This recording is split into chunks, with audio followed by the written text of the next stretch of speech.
시간에는 오늘 우리에게 주시는 하나님의 말씀을 봉독하도록 하겠습니다.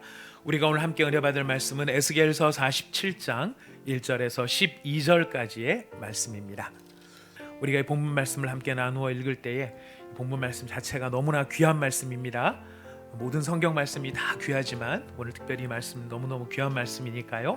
우리가 이 말씀 읽을 때 큰 은혜 받으시기를 바랍니다. 제가 1절 먼저 읽습니다.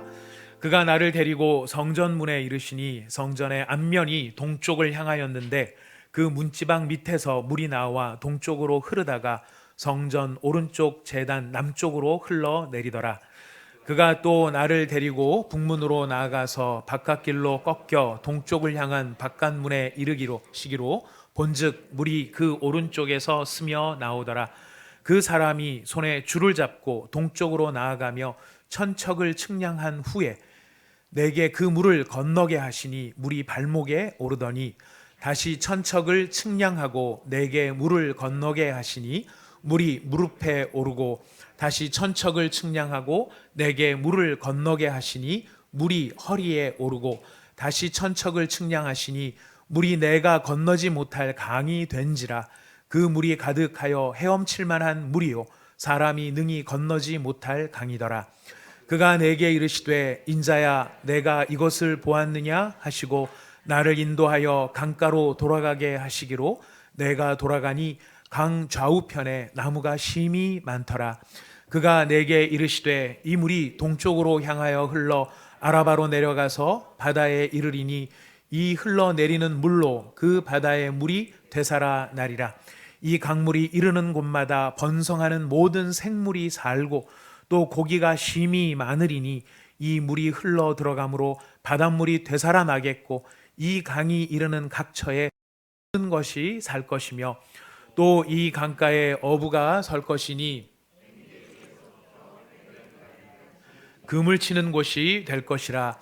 그 고기가 각기 종류를 따라 큰 바다의 고기같이 심히 많으려니와 그 진펄과 개펄은 되살아나지 못하고 소금 땅이 될 것이며 강 좌우 가에는 각종 먹을 과실나무가 자라서 그 잎이 시들지 아니하며 열매가 끊이지 아니하고 달마다 새 열매를 맺으리니 그 물이 성소를 향하여 나옴이라. 그 열매는 먹을만하고 그 잎사귀는 약 재료가 되리라. 아멘. 저희가 지난 한 주간은 참 요동치는 날씨 가운데 한 주간을 보낸 것 같습니다. 지난 수요일 날은 기온도 낮고 바람도 얼마나 강하게 불던지 정말 춥다, 어느 때보다 더 춥다라고 느꼈는데 어제는 또 기온이 올라가서 마치 봄 날씨 같은 그런 느낌이었고 오늘은 일기예보를 보다 보니까 17도까지 올라간다 이런 예보가 나와 있는 것을 보았습니다. 이렇게 요동치는 날씨 가운데서 뭐가 진짜 봄이고 뭐가 진짜 겨울인지 알지 못하지만 우리는 알고 있습니다. 서서히 계절은 봄으로 가고 있죠. 우리가 죄 가운데 있고 허물 많고 구원받은 자임에도 불구하고 연약할지라도 우리가 우리 안에 역사하시는 성령으로 말미암아 더욱더 은혜의 자리로 나아가고 성장하게 되고 또 은혜의 봄동산을 경험하게 되는 줄로 믿습니다. 또 이런 귀한 은혜를 베풀어 주시는 하나님께서 이제 오늘 우리에게 본문 말씀을 주셨는데요. 이 본문 말씀은 살아있는 참된 성전 그리고 그 성전의 권능이 어떤지에 대하여서 주시는 말씀입니다. 이스라엘의 3대 성전이 있습니다. 다윗 솔로몬 성전, 그리고 스룹바벨 성전, 헤롯 성전입니다. 다윗 솔로몬 성전은 하나님을 사랑하는 마음이 너무너무 가득 차서 하나님께 최고의 것을 드리고 싶어 했던 다윗이 준비를 했고 또 그 아들 솔로몬이 건축한 하나님을 향한 사랑의 표현이 바로 다윗 솔로몬 성전입니다. 스룹바벨 성전은 이스라엘이 바벨론 포로로 잡혀갔다가 돌아와서 예루살렘 성전, 예루살렘 성벽이 모두 불타버린 처절한 현실 가운데 처해 있었을 때, 그래서 아무런 소망이 없어 보이는 폐허더미에 그들이 도착했었을 때 그들의 눈에 보이기에 그곳이 폐허더미였을 망정 그곳에 여전히 하나님이 계신다, 하나님이 함께 하신다라는 것을 보여주시기 위해서 하나님께서 지으라고 명령하신 성전이 스룹바벨 성전이었습니다. 성전 재건 자체가 불가능해 보이는 상황이었지만은 하나님이 함께 하시니까 그 상황에서도 성전을 지을 수 있다라는 것을 보여주신 것이 스룹바벨 성전인데요. 그런 의미에서 놓고 보자면 하나님이 이스라엘을 사랑하고 계시는 것을 표현해 준 것이 바로 이 스룹바벨 성전이었습니다. 마지막으로 헤롯 성전이 있습니다. 이 헤롯 성전은 예수님 당시에 있었던 성전입니다. 이 성전을 지은 사람은 헤롯입니다. 이 사람은 이두메 사람인데, 이두메 사람은 이방인이죠. 이스라엘의 순수 혈통이 아니었습니다. 다만 이 헤롯이 시저와 클레오파트라의 총애를 받으면서 이스라엘 지역을 다스리는 왕으로 임명을 받았습니다. 그래서 헤롯은 늘 열등감이 심했습니다. 순수 혈통이 아니라는 것 때문에 늘 열등감이 심했고, 이스라엘 사람들이 자신을 멸시하는 것을 두려워합니다. 그리고 사람들에게 인정받지 못하게 되는 것을 염려하였습니다. 자기가 아무것도 없는 자리에서 고군분투해서 쌓아 올린 이 모든 자리가 하루아침에 날아가 버릴 것을 걱정했습니다. 그래서 헤롯은 아내를 죽입니다. 자식도 죽입니다. 자기가 쌓아 올린 것에 조금이라도 흠집이 나게 할 것 같고, 그것을 빼앗길 것 같고, 그 소유를 잃을 것 같다라고 생각된다면 가차 없이 그는 아내고 자식이고 구분하지 않고 사람을 처단을 했습니다. 그런 잔인한 그가 이스라엘 사람들의 환심을 사기 위해서 정치적인 목적을 가지고 만들었던 종교적인 아이콘이 바로 예루살렘 성전이었습니다. 그러니까 지금 헤롯 당시에, 예수님 당시에 이 헤롯 성전은 하나님을 이용해서 사람들을 지배하려고 했던 인간의 욕망과 탐욕의 상징이 바로 이 헤롯 성전이었다는 것이죠. 이것은 바로 이스라엘 역사 가운데 존재했던 세 개의 성전이었는데, 거기에 비해서 오늘 우리가 읽은 본문에 등장하는 성전은 이스라엘 땅에 실제로 존재하지는 않았던 성전입니다. 이것은 에스겔의 환상 가운데 나타났던 성전입니다. 여러분, 이 성전의 가치는 어디에 있을까요? 성전을 보면서 야, 이곳이 정말 거룩한 전이구나, 이곳이 고귀한 장소구나, 이 성전이 정말 아름다운 곳이구나, 이렇게 성전의 가치를 결정하는 것이 무엇일까요? 첫 번째, 재료. 무엇으로 이 성전을 만들었느냐? 재료. 다윗과 솔로몬의 성전 같은 경우에는 백향목과 황금과 온갖 보석으로 이 성전을 꾸몄습니다. 그리고 요즘 같으면은 철 골조를 올리고 막 굉장한 것들로 막 두르고 싸고 모양을 내고 막 이렇게 만드는 이런 재료들, 이런 재료가 성전의 가치를 결정할 것인가? 아니면 두 번째로 제작자, 누가 만들었느냐? 누가 만들었느냐? 아마 우리 가운데는 바티칸 성당, 아마 이탈리아에 가보신 분들도 많이 계시고, 가셨다면 로마에 들리셨을 것이고, 들리셨다면 바티칸 성당도 구경을 해보셨을 텐데, 바티칸 성당이 유명한 것, 그 규모나 사이즈나 어마어마하죠. 저는 가보지는 못했습니다만 이 사진만 봐도 야, 진짜 굉장합디다, 엄청납디다. 디다체는 뭔지 모르겠습니다만 아무튼 대단했습니다. 그런데 이 바티칸 성당이 진짜 유명한 이유 중에 하나는 거기에 천장 벽화를 누가 그렸죠? 미켈란젤로가 그렸죠. 미켈란젤로를 비롯해서 참 유명한 건축가, 기술자들이 거기에 매어 달려서 만든, 그래서 유명해진 성전. 아니면 사람들의 인정과 사람들의 이 뭐라 그럴까요? 부러움, 막 명성, 와, 이 규모를 봐라, 이 모습을 봐라. 이런 것들이 성전을 거룩한 곳으로, 고귀한 곳으로, 가치 있는 곳으로 만드는 그런 요인이 되겠느냐라는 것입니다. 그렇지 않죠. 성전을 성전 되게 하고 성전의 가치를 결정하는 것은 무엇으로 만들었고 누가 만들었느냐, 사람들이 얼마나 환호하느냐에 있지 않습니다. 성전의 진정한 가치는 그곳에 하나님의 영광이 거하시느냐, 하나님이 그곳에 임재해 계시느냐, 하나님께서 그 영광 가운데에 그 성전 안에 머무르시느냐, 이것이 성전을 성전 되게 하는 정의가 되는 것이죠. 성전뿐만 아닙니다. 건물뿐만 아닙니다. 개인도 마찬가지이며 교회도 마찬가지이고 신앙의 공동체의 가치도 마찬가지입니다. 하나님의 영광이 함께하지 아니하시면 겉으로 보이는 모습이 어떠하다 할지라도 그 겉모습은 어떤 가치도 어떤 역할도 할 수가 없습니다. 하나님이 함께하셨다, 하나님의 영광이 떠나는 사람들이 성경에 몇 사람이 등장합니다. 우리가 잘 아는 사울 왕이 그랬었고요. 또 머리가 깎였을 때 삼손의 모습이 그러했습니다. 그러나 이들의 모습보다 더 비참한 모습에 하나님의 영광이 떠난 사람이 있었는데, 영광이 떠난 상황이 있었는데, 성경에 보면 이가봇이라고 하는 이름을 가진 사람이 등장합니다. 아기의 이름을 이가봇이라고 붙여줬어요. 예루살렘 그때 유대 당시에도 그 전주 이씨가 살고 있었고 이름이 가봇인 사람이 있었다. 그건 아니고 히브리 말로 이가봇입니다. 시옷 받침입니다.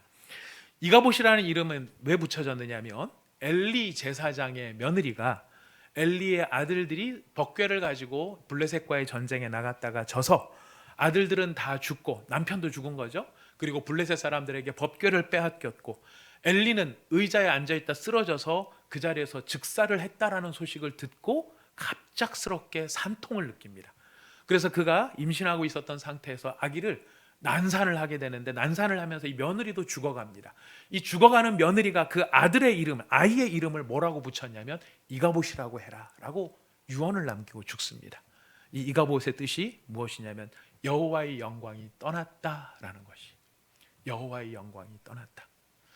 이스라엘 가운데 법궤도 빼앗기고 제사장도 죽고 제사장의 아들들도 죽고 이 모든 일들이 일어난 이유가 무엇인가? 그 며느리가 고백을 하는 것이죠. 여호와의 영광이 떠났기 때문이다. 여호와의 영광이 임재한 곳에는 하나님을 경배하고 하나님을 경외하는 일이 일어납니다. 하나님이 살아계신 그곳에는, 그곳에 임하는 사람들은 그곳에 임한 하나님의 영광을 바라보면서 그 영광 앞에 기뻐하고 그 하나님의 영광을 높이는, 하나님을 높이는 경외와 경배가 있습니다. 살아있는 성전인 것이죠. 하지만 여호와의 영광이 떠나버린 곳은 어떻게 됩니까? 구경거리와 관람의 장소로 전락하고 말더라 하는 것입니다.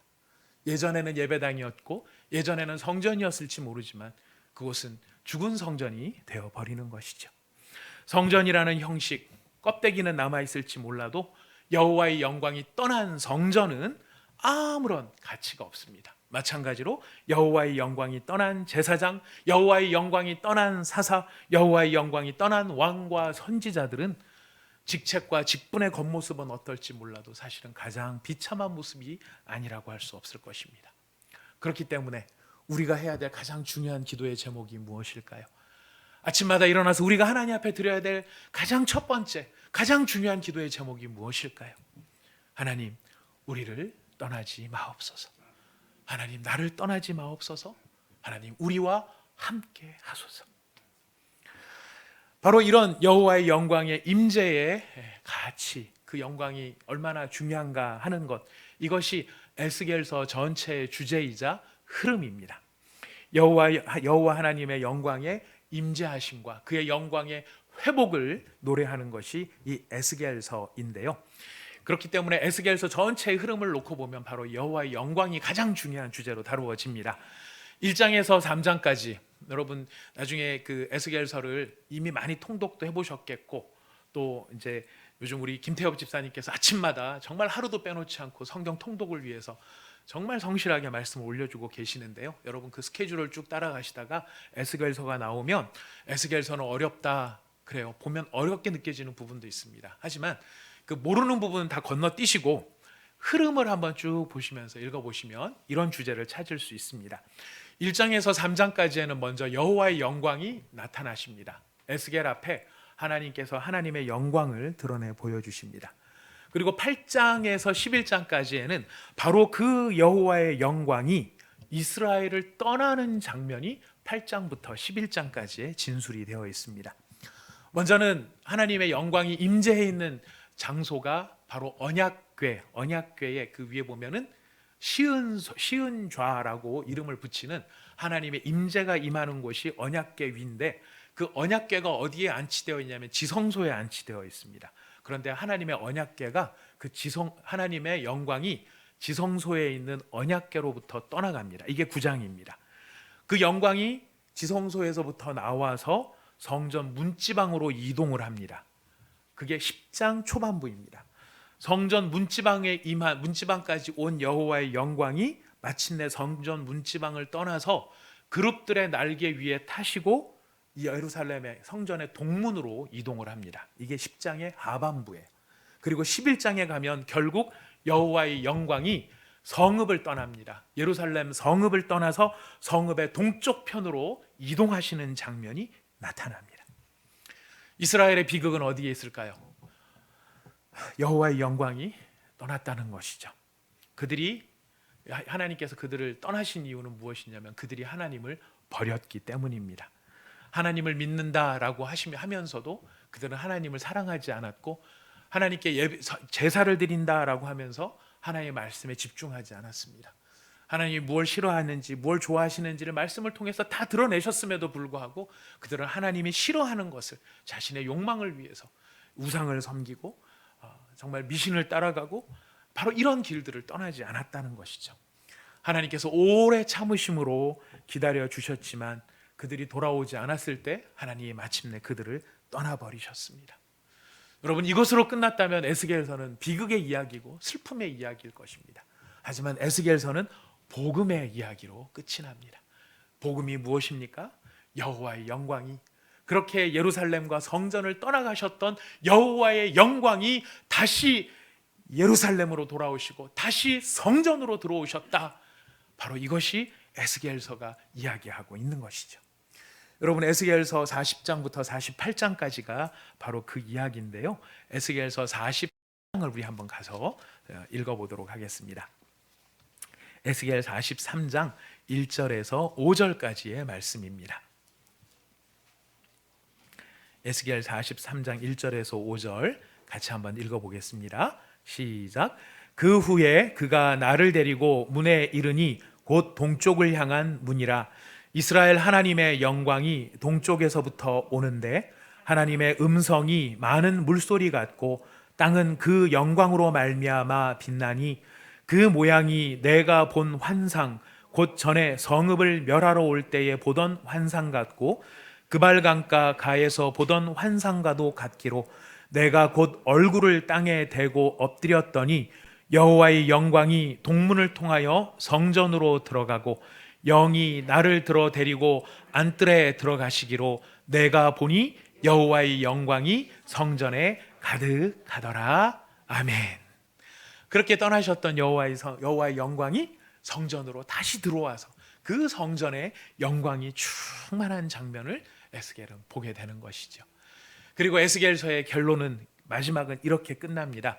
여러분, 결론, 주제, 결정은 어디에 나오죠? 제일 끝에 나옵니다. 에스겔서 48장 45절 말씀이에요. 35절 말씀이에요. 에스겔서의 절정입니다. 그리고 결론이기도 합니다. 우리 48장 35절 읽어봅시다. 시작. 그 사방의 합계는 18,000척이라. 그날 후로는 그 성읍의 이름을 여호와 삼마라 하리라. 아멘. 그 성읍의 이름을 뭐라고 한다고요? 여호와 삼마. 여호와 삼마가 무슨 뜻일까요? 어떻게 하셨습니까? 밑에 써 있어요. 맞습니다. 밑에 써 있습니다. 여호와 삼마가 무슨 뜻인가? 여호와께서 거기 계신다. 무엇과 반대되는 말일까? 비교되는 말일까요? 이가봇과 비교되는 것이죠. 이가봇은 여호와의 영광이 떠났다 였지만 여호와 삼마, 여호와의 영광이 어디 계신다? 거기 계신다. 여호와 삼마, 우리가 여호와께서 함께 하신다 이런 뜻으로 쓰는 또 한마디의 사자성어 같은 말이 있습니다. 네 글자 단어, 할렐루야. 오늘 너무 행복합니다. 저는 임마누엘, 무슨 뜻입니까? 하나님께서 우리와 함께 하신다. 맞자가 들어가면 이런 말이 되는 것 같아요. 임마누엘, 여호와 삼마. 여호와께서 어디 계신가? 지금 이 시대 사람들이 우리에게 물어보면 우리 뭐라고 대답을 하면 좋을까요? 여호와께서 어디 계신가? 여기 어디? 여기 어디? 여러분, 우리 자랑스럽게 확신을 가지고 말할 수 있기를 원합니다. 여호와께서 어디 계신가? 나와 함께 계십니다. 우리와 함께 계십니다. 여러분, 그렇게 말할 수 있는 우리 온사랑의 교회 교구들이 다 될 수 있기를 바라겠습니다. 교회 이름도 바꿔볼까요? 온사랑의 마 교회로 한번 바꿔볼까요? 여호와께서 함께 계신다. 여호와께서 거기 계신다. 에스겔서가 복음서가 될 수 있는 이유가 바로 여기에 있습니다. 하나님이 인간의 죄 때문에 떠나셨다. 그것으로 끝나는 것이 아니라 인간의 죄에도 불구하고 그들의 죄를 용서하시고 다시 돌아오셔서 통치하시며 그들과 함께 계신다. 이사야서도 너무 아름다운 복음서이지만은요, 이 에스겔서도 우리에게 소망을 줍니다. 여호와께서 우리와 함께 계신다. 여러분, 여호와께서 함께 계시고 여호와의 영광이 그 성전 가운데 들어가셔서 다시 그 성전 가운데 좌정하시기 때문에 이제 여호와의 영광이 회복된 성전에 권능이 나타납니다. 그 성전에서부터 영광이 나타납니다. 여호와의 영광이 회복되어졌을 때 그 성전에서 어떤 권능이 나타나는가? 그것이 오늘 우리가 읽은 본문 말씀의 요지예요. 1절에서 7절까지 보면은 우리가 성전 안에 문지방으로부터 흘러내린 물이 바깥으로 흘러나온다 이렇게 되어 있습니다. 물의 근원은 어디일까요? 성전 안에서부터 물이 흘러나오는 것이죠. 그것이 문지방을 통과해서 어디로 나갑니까? 성전 밖으로 흘러나가는 것이죠. 그러면서 이제 1천척을 재니 1천척이라고 되어 있는데 규빗이에요. 이 히브리 말로는 규빗이라고 되어 있습니다. 우리 미터 단위로 보면 450m 정도가 됩니다. 그러니까 450m 정도를 재고 건너라 했더니 물 깊이가 발목까지 오고 또 450m를 간 다음에 무릎까지 오고 그 다음에 또 450m를 갔더니 허리까지 오고 그리고 마지막 450m까지 갔더니 물이 건너지 못할 강이 되었다라고 되어 있어요. 이거 자체가 사실 경이롭습니다. 왜냐하면 성전 문지방에서 흘러나오는 물의 양이 얼마나 되었을까요? 성전이 아무리 크다 할지라도 건너지 못할 강을 흘릴 만큼 큰 물이 흘러나오지 않았을 것이에요. 거기서 물이 흘러나왔다면 그냥 아마 그 성전에서 작은 방에서 솟아나오는 쫄쫄쫄 흐르는 물처럼 보이는 그 물이었는데 어떻게 이 물이 밑으로 가면 갈수록 어떻습니까? 이렇게 놀라운 엄청난 양의 물이 되더라 하는 것입니다. 무슨 뜻일까요? 무슨 뜻일까요? 우리 하나님의 은혜는요, 가면 갈수록 더욱 깊어지는 은혜. 우리 하나님께서 베풀어 주시는 은혜의 분량은요, 가면 갈수록 더욱 풍성해지는 은혜인 것이.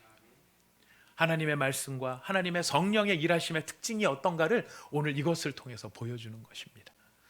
우리 인간의 실력으로 놓고 보자면, 저 같은 경우에 놓고 보자면, 처음 출발할 때 의욕은 커요.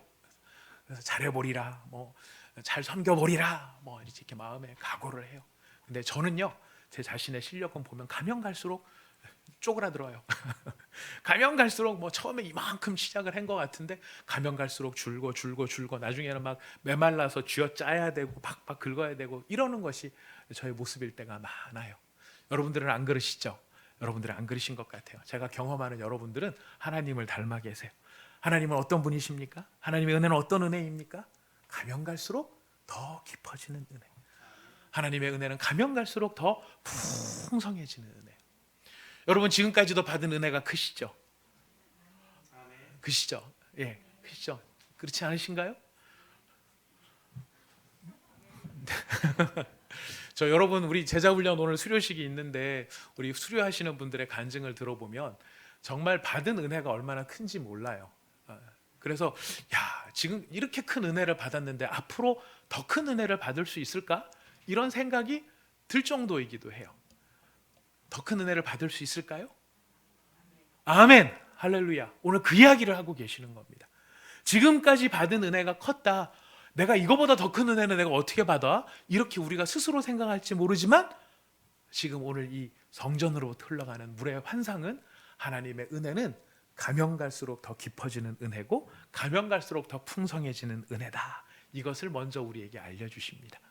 이 은혜만 이렇게 큰 것이 아니라 이 은혜는 권능으로 나타나요. 이 물은 이 여러 가지 권능을 나타내는데 세 가지 권능을 나타냅니다. 첫 번째는 47장 8절에 우리 보겠습니다. 47장 8절 같이 읽어보겠습니다. 47장 8절 시작. 그가 내게 이르시되 이 물이 동쪽으로 향하여 흘러 아라바로 내려가서 바다에 이르리니 이 흘러내리는 물로 그 바다의 물이 되살아 나리라. 성전으로부터 흘러내렸던 이 생수의 강이 바다에 이르렀을 때 그 바다의 물이 어떻게 된다고요? 살아난다. 바닷물이 살아난다. 살아난다는 얘기는 그 전에 죽었다는 이야기죠. 이 물은 지금 이스라엘의 경험상으로는 예루살렘 동편에 있는 사해를 의미합니다. 여러분 사해를 가보신 분들은 아마 잘 아실 겁니다. 사해는 죽은 바다라고 이야기하죠. 그 자체가 죽을 사자를 쓰기 때문에 죽은 바다입니다. 죽었다라고 말하는 것은 생명이 살 수 없습니다. 이유는 바닷물의 염도에 소금의 농도가 너무 짙기 때문입니다. 이게 물이 다 골고루 섞여 있는 게 아니라 채집하는 곳에 따라서 농도가 좀 다르다고 하는데요. 적게는 5배 이상 진하고 많은 데는 10배 이상 소금의 양이 많다 그래요. 생물이 살 수가 없고 사람도 잠수를 못합니다. 제가 바티칸은 못 가봤지만 사해는 가봤습니다. 가서 이 겨울쯤이었던 걸로 하여튼 추웠던 계절에 갔던 것 같아요. 근데 막 그 바람 쌩쌩 부는데 여기까지 왔는데 사해는 꼭 들어가 봐야 된다 그래가지고 수영복 입고 저기서부터 막 뛰어가지고 들어가서 이제 물에 퐁당 빠져봤습니다. 물안이 따뜻하더군요. 그런데 가이드가 얘기를 합니다. 잠수를 해보세요 그러더라고요. 한번 머리를 집어넣고 잠수를 해보세요. 암만 잠수를 하려고 그래도 안 들어가져요. 왜요? 뜨니까, 자꾸 물에 뜨니까. 이 사해가 깊이가 제일 깊은 곳은 한 380m쯤 된다 그래요. 바다 깊이가. 그리고 평균 깊이는 한 120m 정도, 118m 정도가 된다 그러는데 남북 길이로는 80km, 동서 길이로는 16km. 그리고 전체 사해 바다 면적이 약 1000제곱킬로미터라고 합니다. 감이 안 옵니다. 1000제곱킬로미터면 큰지 안 큰지를 잘 감이 안 와요. 제가 찾아봤습니다. 서울시 면적이 얼마나 될 것 같습니까? 경기도 빼고 수도권 빼고 서울시만 딱 놓고 봤었을 때 서울 전체의 면적이 605제곱킬로미터예요. 서울 전체 면적의 약 2배가 안 되는, 한 1.7배 정도 되는 그 정도의 면적이 사해 바다의 면적이에요. 근데 의외로 제가 이거 찾아보다가 옆으로 잠깐 세가지고 이제 어디가 더 넓은가 막 찾아봤는데 의외로 넓은 데가 인천광역시더군요.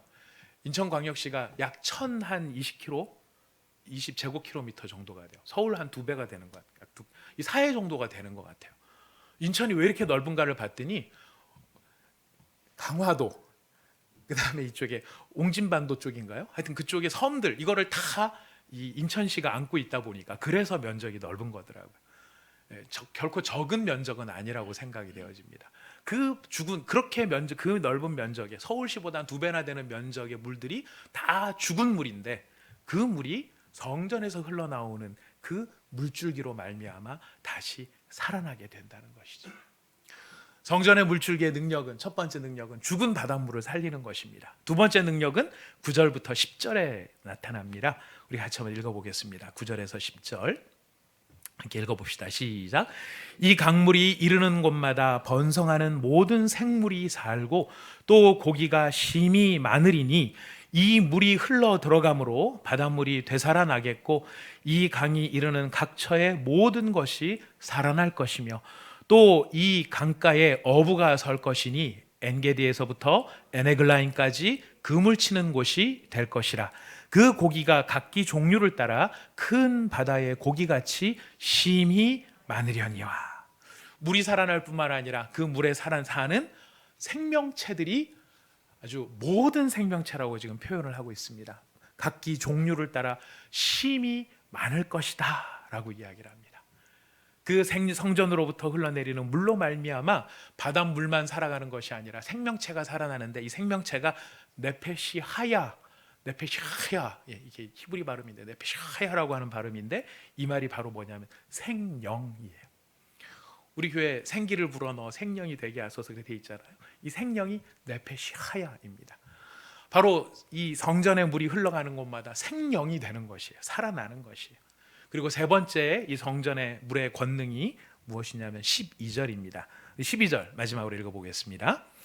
강 좌우 가에는 각종 먹을 과실나무가 자라서 그 잎이 시들지 아니하며 열매가 끊이지 아니하고 달마다 새 열매를 맺으리니 그 물이 성소를 통하여 나옴이라.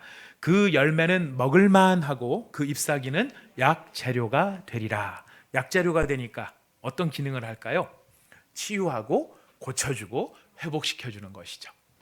성전에서부터 나오는 이 물은 바다를 살리고 모든 생명체가 살아나 생명이 되게 할 뿐만 아니라 그 살아난 생명들의 생명을 유지하게 만들어줍니다.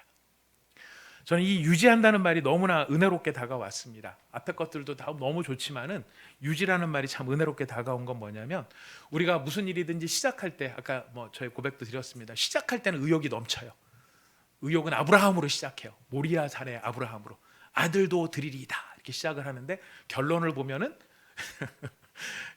하여튼 또 희미하게 끝이 나는 경우들이 있는 거예요. 유지한다는 게 참 어려워요. 그런데 하나님의 은혜의 능력은 어떠냐면, 시작이 비록 성전에서 나오는 작은 물처럼 시작하지만 그의 중간 과정은 큰 바닷물을 새살리는 것이고, 더 아름다운 것은 그 생명이 유지될 수 있도록 지속한다라는 것이. 그래서 창업보다 수성이 어렵다는 말을 하죠. 창업은 상대적으로 쉽지만 계속 이어간다는 것은 쉽지 않은데, 여호와의 권능은 이렇게 나타나는 것입니다.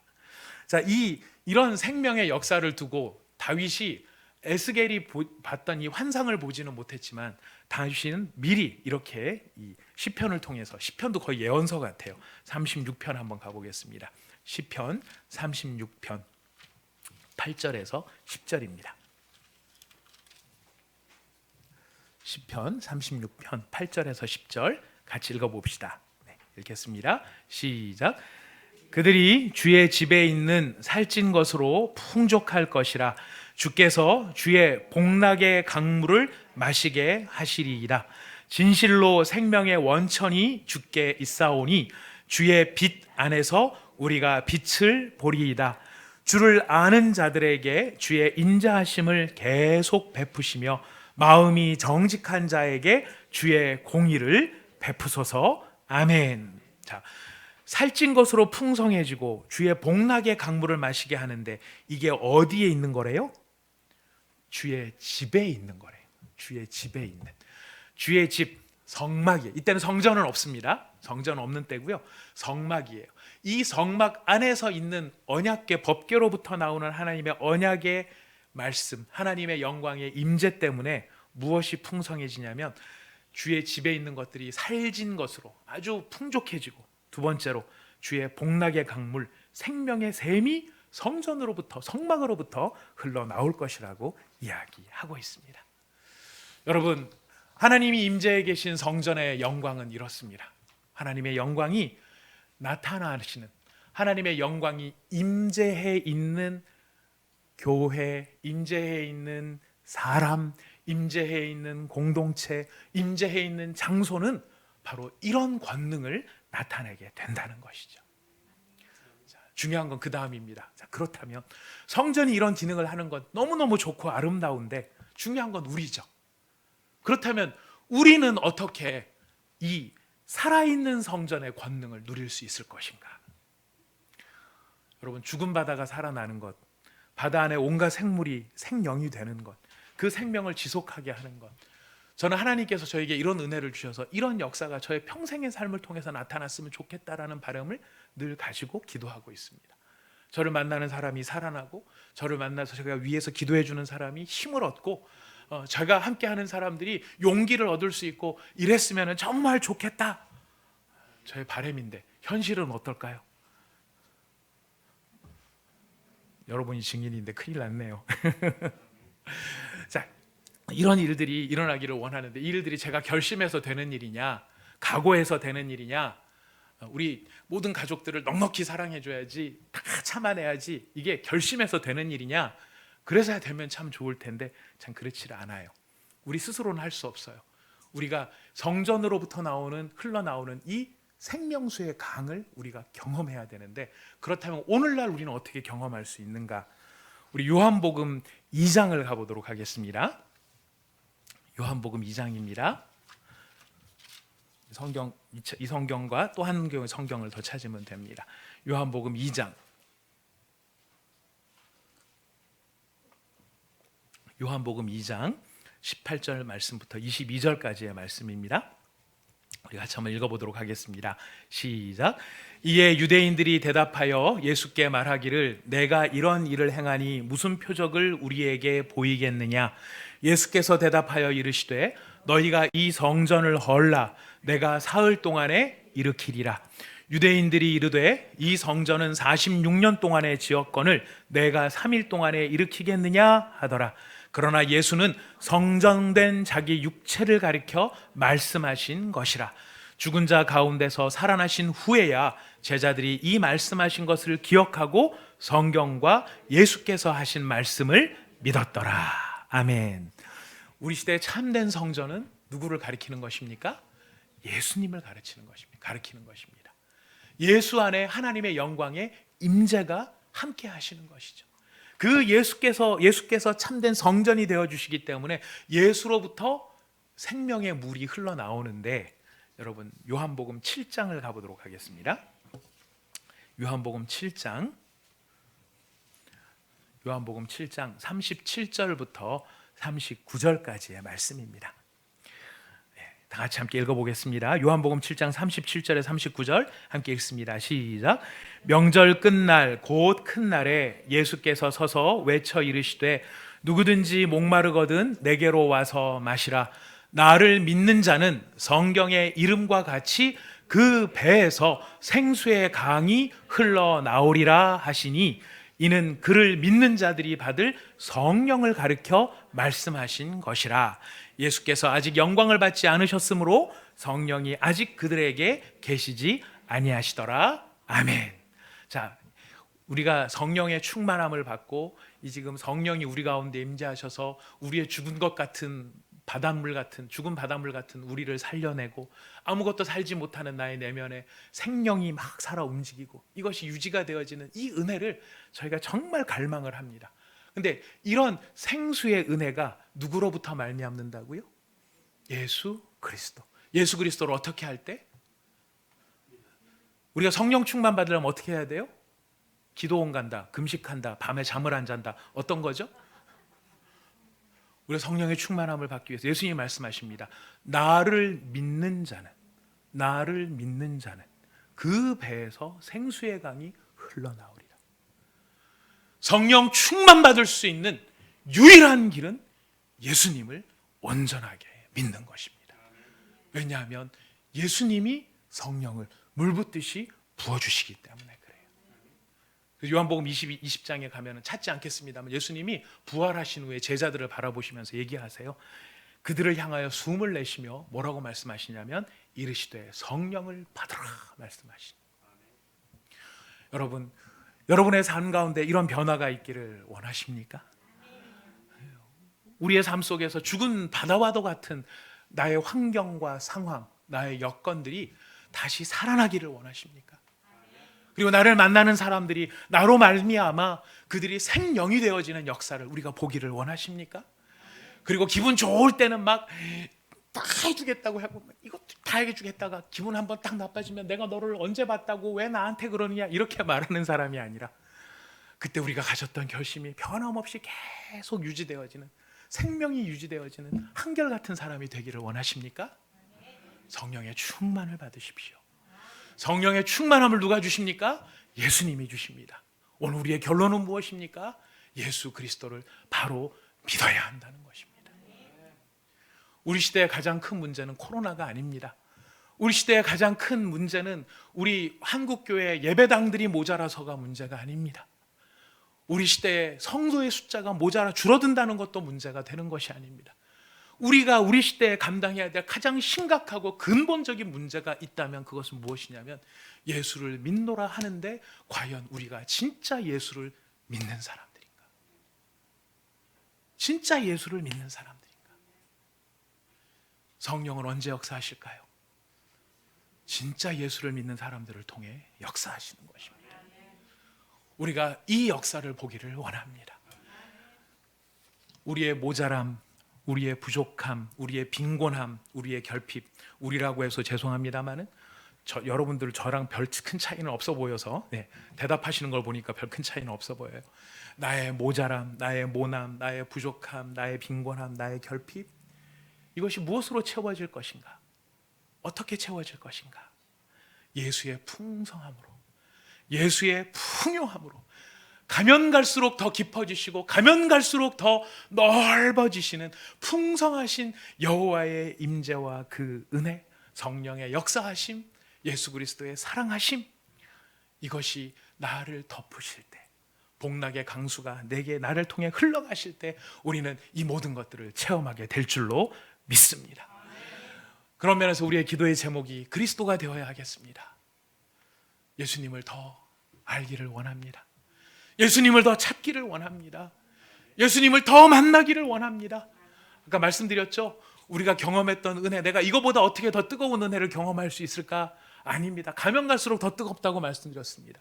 내가 경험한 예수가 이때까지 요만큼이었다면 우리의 기도 제목이 바뀌어야 됩니다. 주님, 이 예수님을 더 풍성하게, 더 풍요롭게, 더 가득하게 느끼는 은혜가 저에게, 우리 다락방에, 우리 온사랑의 교회 나가서 우리 한국교회에 풍성하게 임하게 하여 주시옵소서.